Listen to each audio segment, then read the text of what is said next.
नमस्कार मित्रांनो, स्वागत आहे तुमचं पुन्हा एका नवीन व्हिडिओमध्ये। मित्रांनो, प्रत्येकाला आर्थिक स्वातंत्र्य हवं असतं, जेणेकरून ते आपलं जीवन आपल्या मनाप्रमाणे जगू शकतील। परंतु त्यासाठी योग्य ठिकाणी पैसे गुंतवणं हेही फार गरजेचं आहे। त्याचबरोबर गुंतवणुकीच्या बाबतीमध्ये वयानुसार योग्य रणनीती आखणं फार महत्त्वाचं आहे, कारण वाढत्या वयामध्ये तुमची जोखीम घेण्याची क्षमता ही कमी होते आणि पैशांची सुरक्षितता ही जास्त महत्त्वाची ठरते।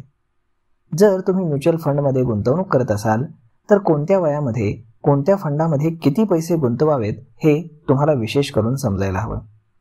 आपलं वय, आपली कमाई, जबाबदाऱ्या आणि जोखीम घेण्याची क्षमता इत्यादींनुसार वयाच्या वेगवेगळ्या टप्प्यावरती कुठल्या गुंतवणुकीची स्ट्रॅटेजी आपण अवलंबली पाहिजे हेच आजच्या व्हिडिओमध्ये आपण जाणून घेऊयात। मित्रांनो, जेव्हा तुमच्या करिअरची सुरुवात होत असते तेव्हा तुमच्या जबाबदाऱ्या कमी असतात आणि गुंतवणुकीसाठी तुमच्याकडे 30 ते 40 वर्षांचा एक दीर्घ कालावधी असतो। अशा वेळी जास्तीत जास्त पैसे कमावणं हे तुमचं ध्येय असतं। या वयामध्ये जोखीम घेण्याची क्षमता खूप चांगली असते। बाजारातील चढउतारांना सामोरं जाण्यासाठी आपल्याकडे भरपूर वेळ असतो। अशा वेळी तुम्ही तुमचा जास्तीत जास्त पैसा इक्विटी म्युच्युअल फंडमध्ये गुंतवायला हवा। यासाठी तुम्ही वयाची 100 वर्ष पकडू शकता। आपलं वय 100 मधून तुम्ही वजा करा आणि नंतर ती रक्कम तुम्ही इक्विटीमध्ये टाका। समजा जर तुमचं वय 25 वर्ष असेल आणि तुम्ही तुमच्या गुंतवणुकीच्या 75% रक्कम इक्विटीमध्ये गुंतवू शकता, असं हे आपलं गणित निघतंय। त्यामध्ये स्मॉल कॅप आणि मिड कॅप या फंड जास्त परतावा देऊ शकतात, परंतु त्यांच्यामध्ये जोखीम देखील जास्त असते। फ्लेक्सी कॅप फंडमध्ये फंड मॅनेजर बाजारानुसार छोट्या मोठ्या कंपन्यांमध्ये गुंतवणूक करतात। याशिवाय LCSS फंडामध्ये गुंतवणूक करून तुम्ही टॅक्स देखील वाचवू शकता। त्यानंतर काळानुसार तुमचा पगार वाढत जातो, पण लग्न, घर, गाडी, मुलं अशा जबाबदाऱ्या देखील वाढतात। अशा वेळी संपत्ती निर्मितीसोबतच घराचे डाऊन पेमेंट, मुलांचं शिक्षण इत्यादी गोष्टींसाठी पैसे आपलं हे ध्येय असतं। मात्र या वयात देखील तुमची जोखीम घेण्याची क्षमता चांगली असते। अशा परिस्थितीमध्ये गुंतवणूक करताना विकास आणि स्थैर्य यांचा समतोल तुम्हाला राखावा लागतो। आक्रमक फंडासोबतच आपल्या पोर्टफोलिओमध्ये काही सेफ फंडांचा देखील समावेश करावा। तुमची इक्विटी गुंतवणूक ही 60 ते 70% आसपास त्यामुळे ठेवू शकता तुम्ही। त्यानंतर लार्ज आणि मिड कॅप फंड हा तुमच्यासाठी एक चांगला पर्याय ठरू शकतो। याशिवाय बॅलन्स ॲडव्हान्टेज फंडातही तुम्ही गुंतवणूक करू शकता। त्यामध्ये बाजारातील चढ उतारानुसार ते इक्विटी आणि डेटमध्ये स्वतःला ॲडजस्ट करत राहतात। त्याचबरोबर कर बचतीसाठी ELSS हा फंड देखील तुमच्यासाठी चांगला राहतो। त्यानंतर काळानुसार निवृत्तीची चिंता आपल्याला सतावू लागते आणि तेव्हा तुमचं लक्ष हे पैसे कमावण्यापेक्षा सुरक्षित ठेवण्यावरती जास्त असायला हवं।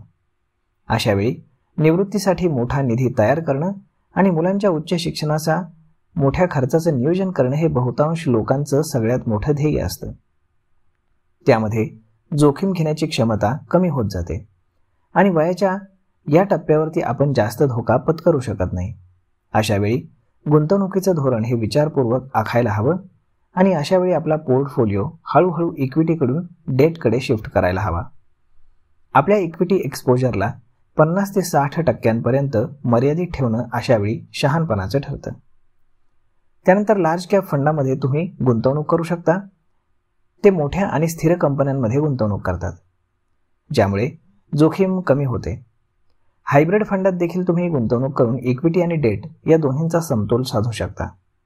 याशिवाय आपला पोर्टफोलिओ स्थिर करण्यासाठी डेट फंडामध्ये देखील तुम्ही काही पैसे गुंतवू शकता। त्यानंतर वयाच्या 50व्या वर्षी तुम्ही आता निवृत्तीच्या अगदी जवळ आलेला असता। या टप्प्यावरती कुठल्याही प्रकारच्या मोठ्या नुकसानापासून आपल्या ठेवींचं संरक्षण करणं हे सगळ्यात महत्त्वाचं असतं। अशा परिस्थितीमध्ये आपल्या ठेवी सुरक्षित ठेवणं आणि निवृत्तीनंतर नियमित उत्पन्नाची व्यवस्था करणं हे आपलं प्राथमिक ध्येय असायला हवं।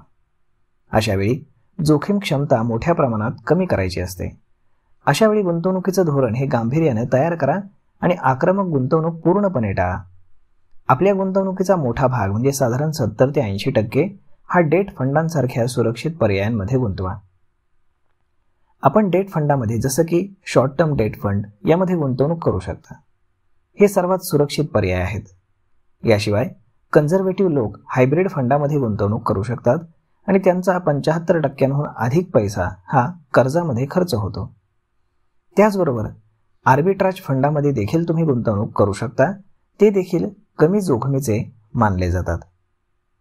मित्रांनो, गुंतवणुकीचे कुठलेही धोरण हे सर्वांगीण काम करत नाही. आपल्या वयानुसार आपली आर्थिक उद्दिष्ट आणि जोखीम घेण्याची क्षमता बदलत राहते आणि त्यानुसार आपली गुंतवणूक स्ट्रॅटेजी देखील बदलायला हवी. यामध्ये अशा पद्धतीचीच सामान्य माहिती या व्हिडिओमधून आम्ही तुम्हाला देण्याचा प्रयत्न केलेला आहे.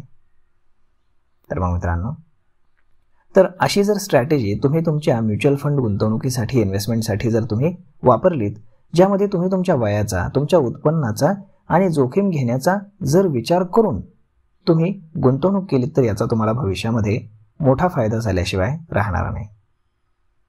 तर मग मित्रांनो, हा व्हिडिओ, ही माहिती तुम्हाला कशी वाटली हे तुम्ही आम्हाला कमेंट करून नक्कीच सांगा. आणि जर तुम्हाला हा व्हिडिओ आवडला असेल तर आपल्या जवळच्या मित्रमंडळींसोबत देखील हा व्हिडिओ तुम्ही शेअर करायला विसरू नका. धन्यवाद.